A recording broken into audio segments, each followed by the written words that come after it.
My girlfriend said, "Stop acting like we're married, we're just dating." I said, "You're absolutely right." Then I split every bill 50-50, stopped picking her up, and started making plans without her. 2 weeks later she was begging me to go back to how things were. I, 39 male, had been dating Monica, 36, for 2 years. We didn't live together, but I basically treated her like my wife. Paid for all our dates, drove 40 minutes each way to pick her up for everything, helped with her car payments when she was between jobs 3 times, and even covered her phone bill because it just made sense, since I had a family plan. Last month, we were at dinner with her friends.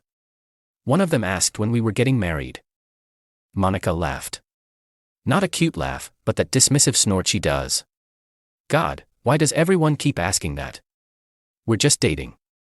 Kevin needs to stop acting like we're married already. It's honestly suffocating sometimes.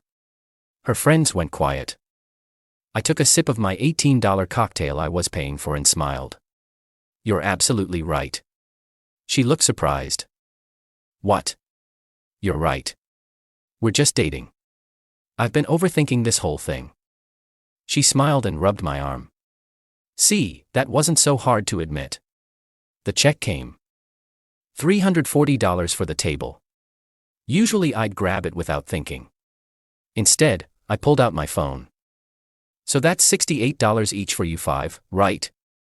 Dead silence. Monica's friend Desiree spoke first. You usually. Oh, I usually covered it when I thought we were building something serious. But Monica just clarified we're just dating. So, $68 each. Monica's face went red. Babe, stop being weird. I'm not being weird. I'm respecting your boundaries. You said I was suffocating you by acting like we're married. So let's keep it casual. She paid her share. Her friends paid theirs. The ride home was silent. That was a Thursday.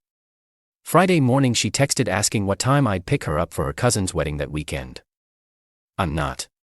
You can drive yourself or Uber. I already RSVP'd no. What? Kevin, I told them you were coming. That was back when I thought we were serious. But we're just dating, remember? Driving an hour and a half each way to be your +1 at a family wedding feels pretty marriage-like. I'm sure you understand. She called 15 times. I didn't answer. I was too busy updating my dating app profile to looking for something serious. Saturday, while she was at the wedding, I went golfing with my buddy Derek. Posted a story of us at the 19th hole. She viewed it within minutes and texted, "Having fun without me." Yep, you were right. This casual thing is liberating. Monday came. She called asking for a ride to work. Her car was making a weird noise. Can't help you there. Maybe try that mechanic your ex recommended. The one you still text sometimes. Are you serious right now? As serious as we're not. She had to Uber. Cost her $34 each way. That evening, she showed up at my place unannounced. Let herself in with the key I'd given her 8 months ago. We need to talk about your attitude. I was making dinner. Steak for one. What attitude? I'm just following your lead. This isn't what I meant. What did you mean then? I didn't want the pressure.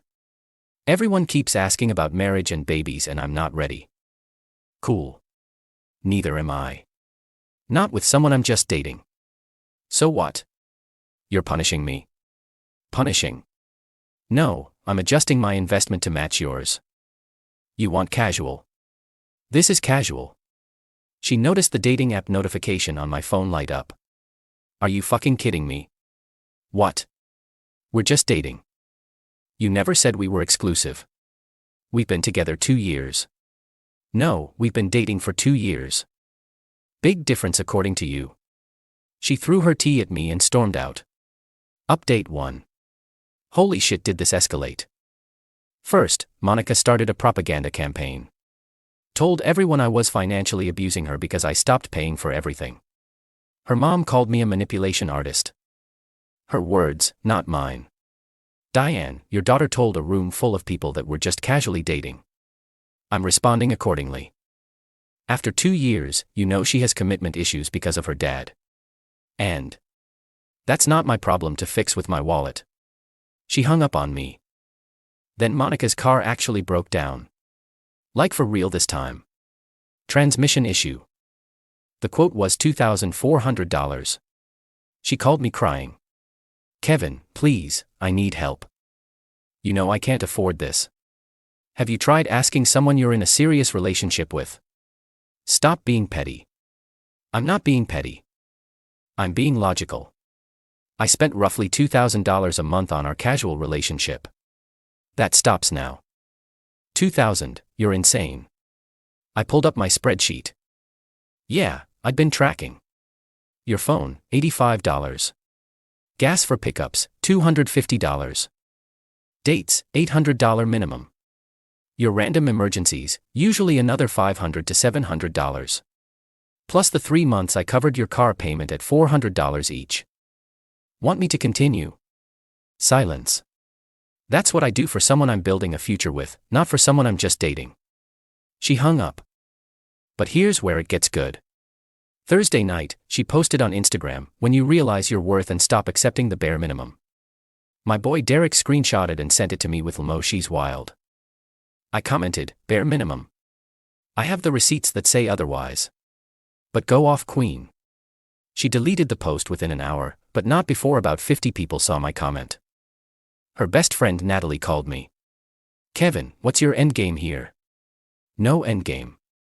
Just matching energy. She loves you. She loves what I do for her. There's a difference. She's been crying for days. And. You're really gonna throw away 2 years over one comment? She threw it away when she minimized what we had in front of everyone. I'm just honoring her wishes. Friday afternoon, Monica showed up at my office. Security called up to tell me my girlfriend was there. "Tell them you're just someone I'm dating," I told her over the phone. "See if they let you up then." They didn't. She waited by my car for 2 hours. I came out with my coworker Vanessa, who was laughing at something on her phone. Monica's face was priceless. Who's she?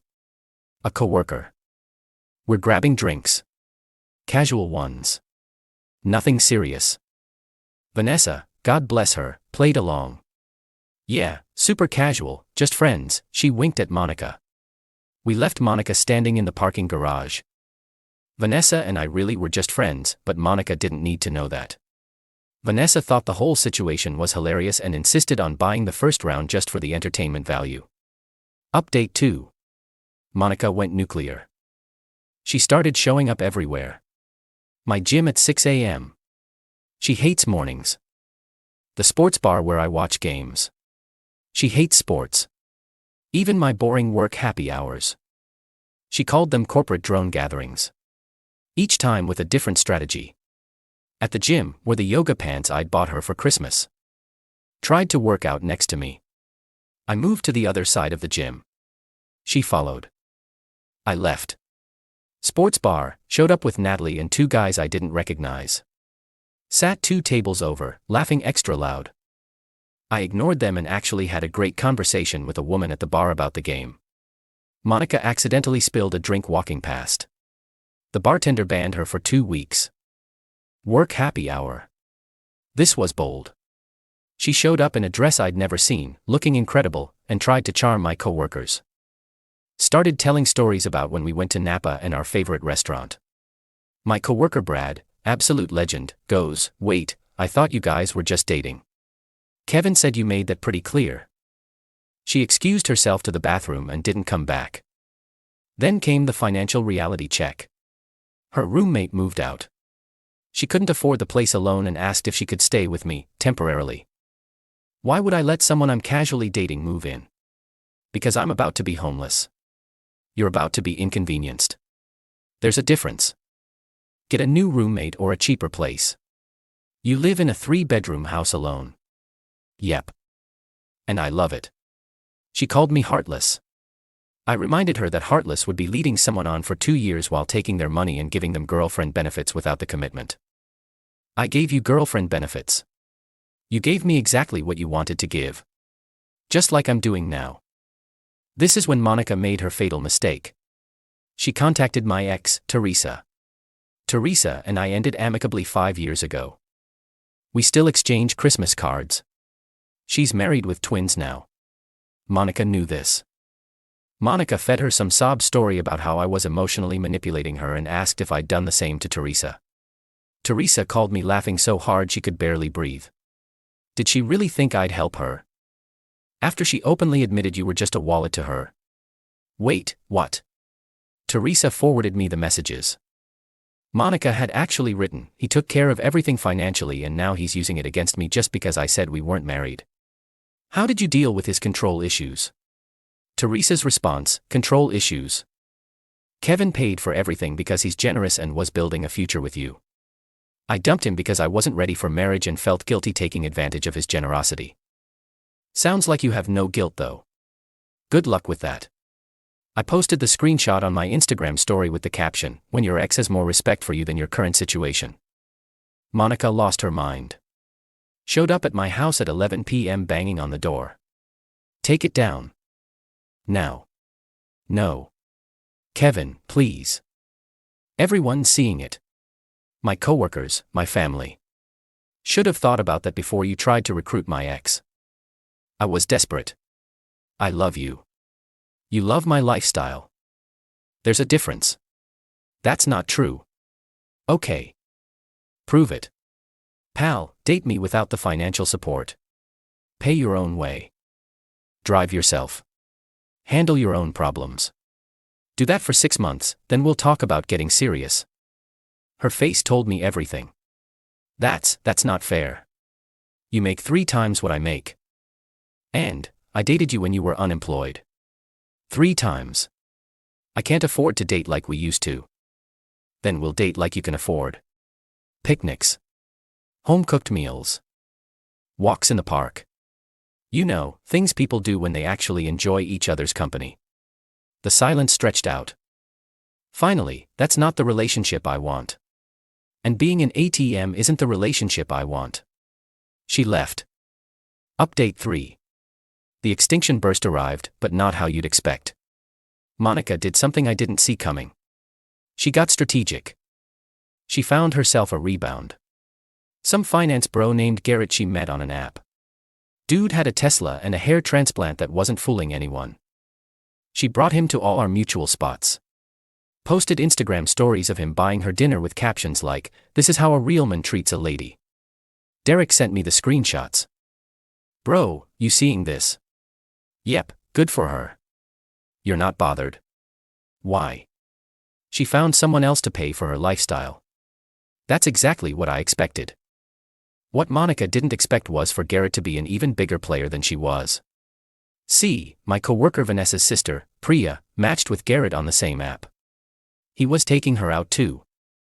And another woman named Kayla. Dude had a whole rotation going. I didn't expose him. Didn't need to. Players always tell on themselves. 2 weeks into their relationship, Monica posted about their romantic weekend getaway to wine country. Except Garrett also posted from a completely different location with a completely different woman. The comments on Monica's post were brutal. Sis, check his page. Is your man in 2 places at once?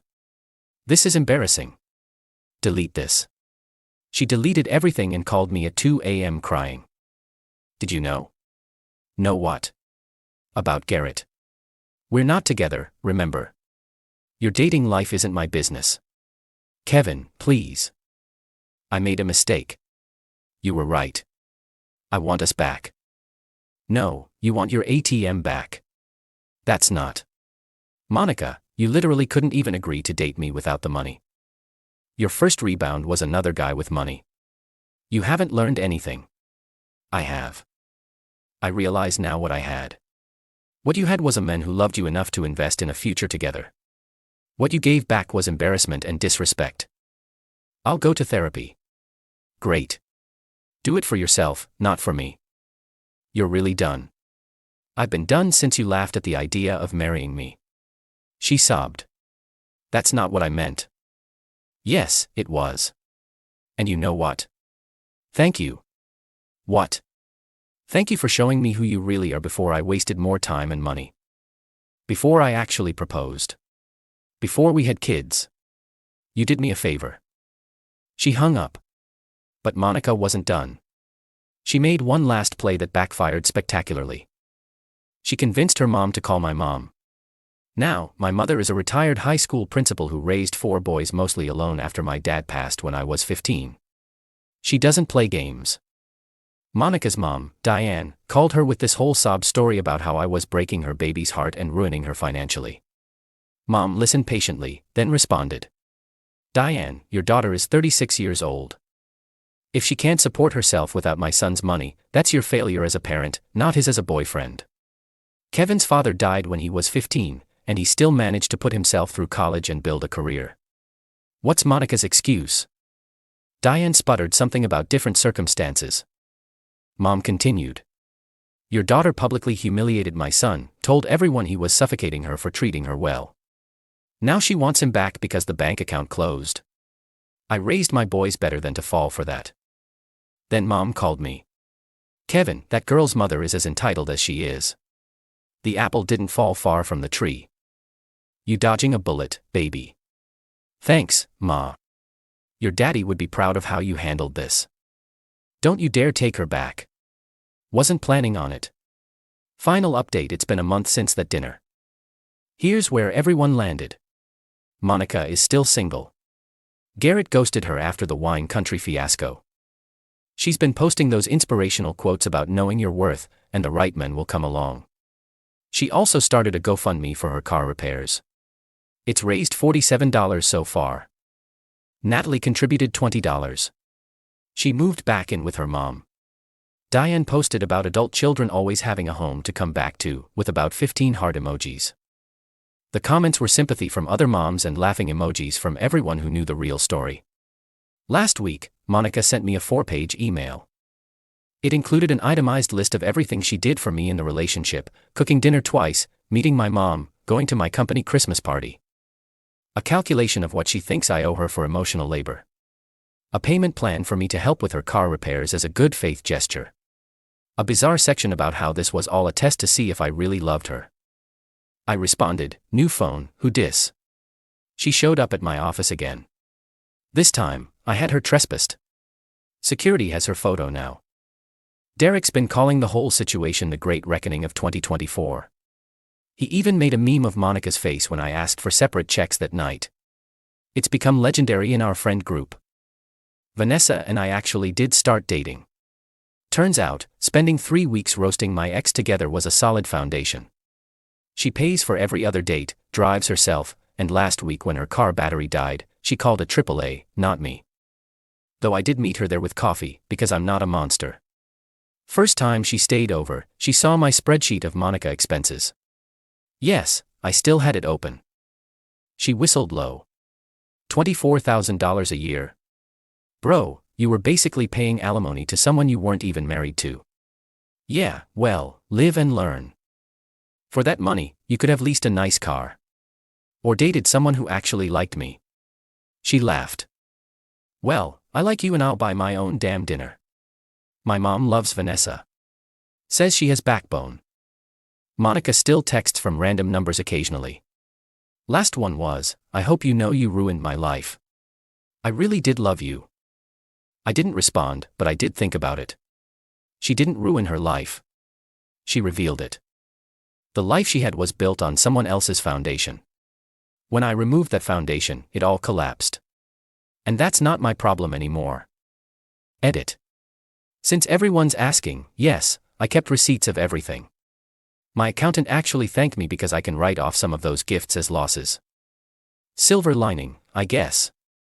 Edit 2 to the people saying I was too harsh. She literally laughed at the idea of commitment after I'd been fully committed for 2 years. I just gave her what she asked for. Play stupid games. Win stupid prizes. Edit 3 Vanessa says hi and wants everyone to know she paid for our anniversary dinner last week. Because that's what adults in equal partnerships do. Edit 4 Monica found this post. Sent me a screenshot with, this is illegal. My lawyer says LOL. No it's not. Die mad about it. Peace out Reddit. I'm gonna go split a pizza with my girlfriend. 50-50. Like adults.